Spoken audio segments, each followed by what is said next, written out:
tema era qual é o papel da sociedade civil frente a essa questão nuclear. Eu diria que, de forma geral, o professor Pinguela já chamou a atenção de quanto à questão nuclear, a nossa sociedade, praticamente, ela é uma espectadora. Espectadora do que se passa. Espectadora do que se passa no mundo da política, decisões, espectadora do que se passa no mundo dos negócios, interesses que tem por aí, e espectadora do que se passa no mundo da ciência, que analisa alternativas, etc. E a sociedade, estou chamando da sociedade em geral, não a sociedade organizada, que se mobiliza para diferentes coisas, a sociedade em geral em relação ao nuclear, ela é dito que não se preocupe, não há o que se preocupar, estamos cuidando da sua necessidade de sociedade de ter energia elétrica em casa, de poder acender a luz. Estamos cuidando da sua segurança. Fala-se de riscos, etc., mas não se preocupem, nós estamos cuidando da segurança, tudo está sendo visto. Inclusive, até se diz, olha, até a bomba talvez seja necessária para o Brasil para ter uma posição na geopolítica mais forte, né? E até os submarinos atômicos. Mas não se preocupe, tudo isso é necessário para defender o Brasil. Quanto à bomba, de repente a gente pergunta, a sociedade pergunta, mas escuta aqui, esse negócio de bomba não é extremamente perigoso? Não se fala num tal de apocalipse nuclear?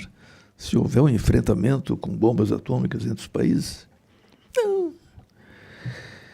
Não se preocupe. Há quem estude tudo isso, há quem entenda disso tudo, há quem invente formas mais eficazes, mais seguras, mais sofisticadas de esquentar água para poder mover uma turbina que, por sua vez, vai produzir eletricidade. Extremamente sofisticadas de fazer o que uma chaleira caseira faz. Aliás, estou com a mão queimada porque uma dessas me queimou dessa forma. Então, na linha da segurança disso, o professor Pinguela estava falando do problema do reator que pode, digamos, perder as fontes de eletricidade, portanto não pode refrigerar mais o reator. Há cuidados, a famosa redundância, né? Ou seja, há cuidados de ter dispositivos, máquinas de diesel para poder refrigerar a água, e se chega até ao detalhe de que se há duas máquinas diesel, duas bombas diesel para refrigerar a água, é preciso que cada uma seja de uma marca diferente. Esse é um cuidado absoluto, porque sendo marcas diferentes, se houver um problema com uma, a outra funciona. Se forem mesmo as marcas, as duas podem ter a mesma pane e as duas pararem. Então é tudo o que se diz para a gente, sociedade, não se preocupe. Tudo isso está sendo visto, está sendo pensado, está sendo... Então, a sociedade não consegue nem mesmo sentir experimentalmente o que são os bilhões gastos manipulados na construção de usinas nucleares. Quando a gente fala em bilhões, cada um de nós, da sociedade em geral, com seu salário, com seus salários com alguns zerinhos, quando tem, né? Nem imagina o que sejam essas grandes fortunas. Grandes quantias. Está completamente fora da cogitação dos seres humanos normais, comuns.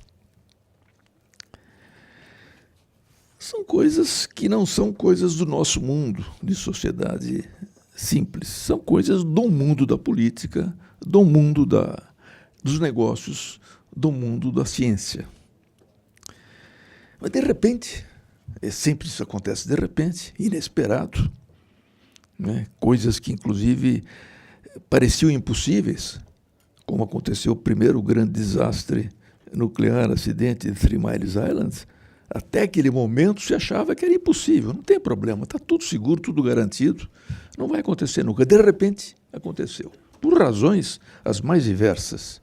Pode ser erro de projeto, pode ser uma falha humana, pode ser uma manipulação indevida de uma máquina que é complexa, é tudo muito sofisticado, muito complexo, ou pode ser uma interferência externa. No Japão foi um terremoto, um tsunami, né? Na França, inundações, né? Aqui podem ser uns deslizamentos em Angra. Então, uma interferência dessas, de repente ocorre um acidente. E um acidente que significa as usinas explodirem. Não é uma bomba atômica, é uma explosão de uma usina, mas que tem por efeito espalhar partículas radioativas em todo o ambiente. Nem todas explodem. A Three Mile Island não explodiu, Chernobyl explodiu, Fukushima explodiu. Outras chegaram pertinho da explosão e não chegaram. Foram controladas suficientemente a tempo de não explodirem. Mas isso acontece. E quando acontece isso? 0,0001 de probabilidade de acontecer. Mas existe o 0,01. Esse umzinho é terrível. E esse significa que milhares de pessoas têm que ser evacuadas. Saírem de suas casas o mais depressa possível com a roupa, nem a roupa do corpo. O ideal seria que não saísse com a roupa do corpo, porque a roupa do corpo está contaminada também. E tem que ser protegidas de nuvens radioativas, porque daquela explosão se formam nuvens.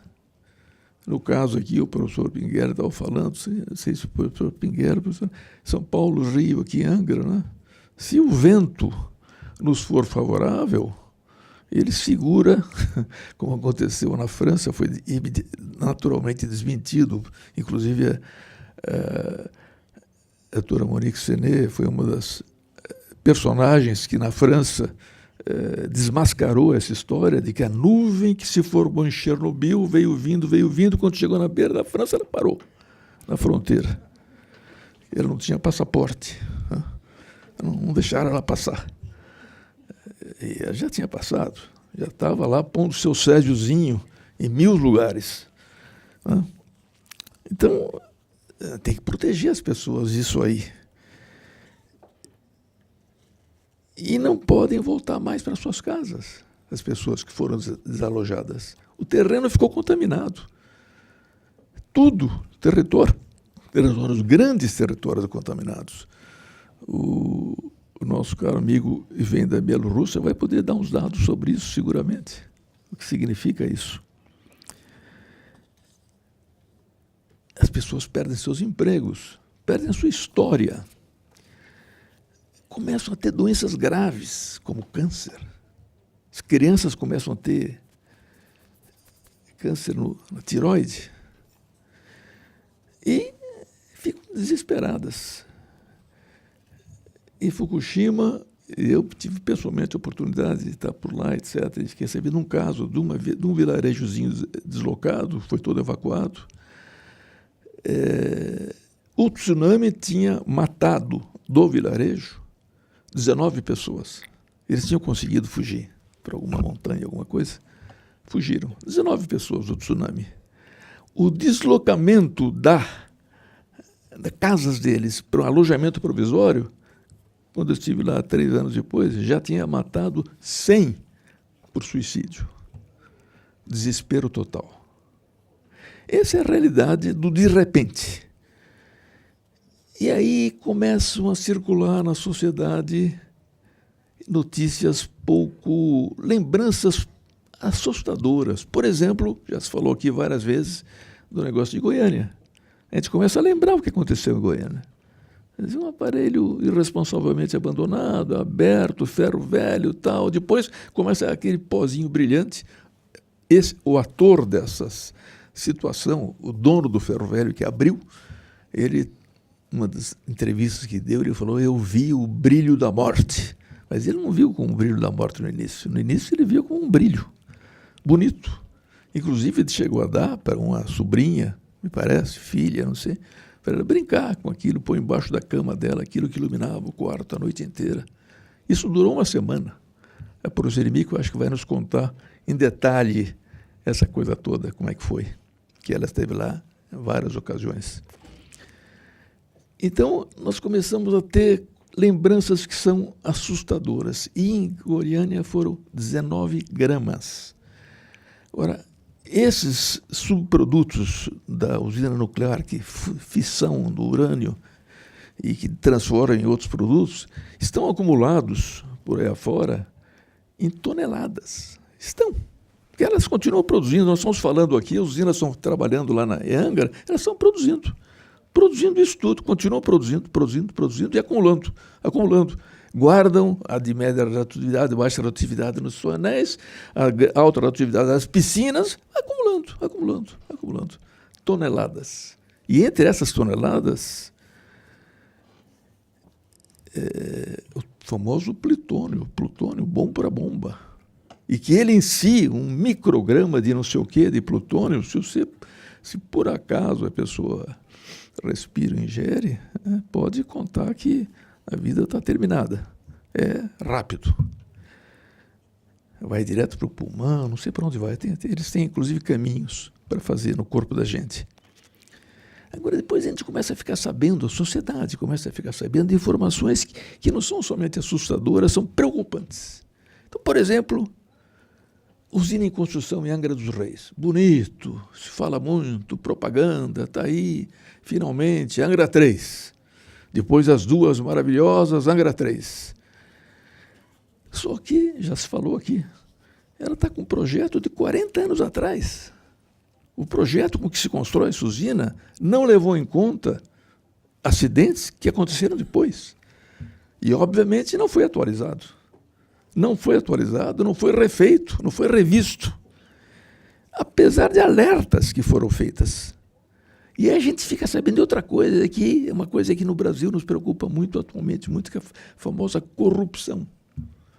A corrupção empurrou esses alertas para debaixo da gaveta. Foi a corrupção que empurrou. Né? E com isso, o que está acontecendo? O licenciamento de Angra foi dado apesar das alertas. Em 2010. Os alertas foram feitos em 2008. A corrupção começou em 2009. O licenciamento, 2010. Está aí. Por sorte, dizem que Deus é brasileiro, e eu estava achando em várias situações aí que Deus, além de brasileiro, ele também acho que é meio antinuclear convicto. Porque ele está fazendo umas coisas interessantes. Está parando Angra, por outras razões. Aí a gente fala, sai no jornal, preso, etc. Não, mas ninguém fala nos jornais, nenhum jornal fala que tem um problema de segurança lá dentro. Que a coisa foi licenciada, eu diria, indevidamente. Porque não podiam licenciar a construção de uma usina em que o organismo licenciador tinha com ele alertas. Cuidado!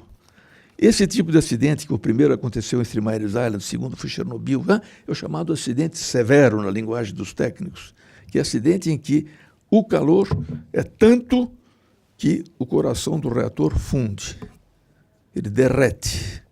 E aí, então, o calor que se origina, vários procedimentos químicos lá dentro que acontecem, incontroláveis, leva à explosão, etc. Então, foi dada uma licença para se construir, nessas condições, essa nossa terceira linda usina. Sem falar nas informações assustadoras também relativas ao lixo, chamado lixo atômico ou rejeitos, né, nucleares, que, já falamos aqui várias vezes também, milhares de anos que vão ficar guardados. Um deles, o tal de plutônio, né?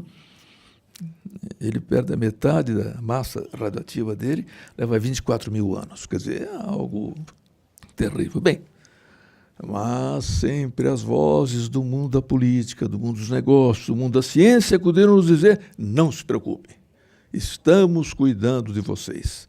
Aqui não vai acontecer nada. Faremos leis, faremos isso, portarias, faremos...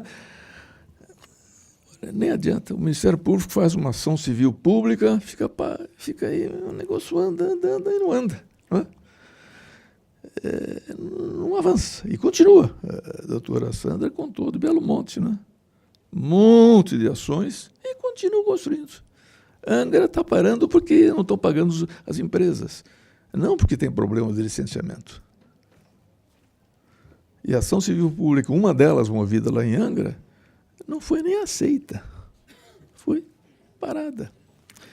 Bem, continuo a dizer, portanto, que não há riscos, que não há desperdício de dinheiro público, e, ademais, apontam para a gente coisas maravilhosas.